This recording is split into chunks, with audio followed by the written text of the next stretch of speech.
think it was after Reagan was elected, I decided that it's just corporate and it wasn't any reason for me to vote.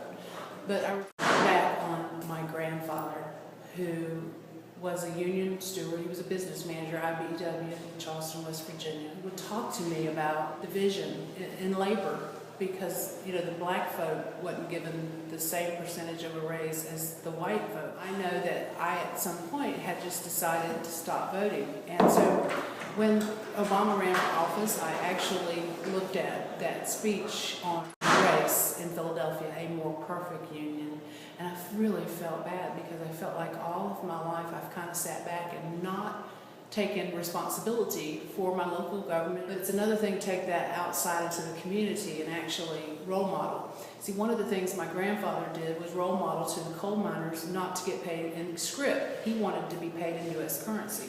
So they would put him down in little holes, little small dark places where it would be hard on his back and make it painful for him to work, but he wouldn't quit.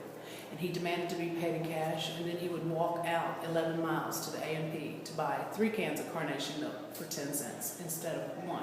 And so those are stories that I heard growing up, that you persevere, you push, you role model to others your change. And so that's what I started doing in OS. I went to Arkansas and worked on healthcare a little bit and learned about employee free choice. That, oh my goodness, you know, labor is really where it's at. This is where the exploitation of people happens, and this illusion of separatism that we have of folks with an education or folks without an education doesn't speak at all to the values I was raised with, that you are a brother's keeper and that you stewardship what's given to you. These are things we've forgotten as a country, and I said, you know, I'm going to start voting.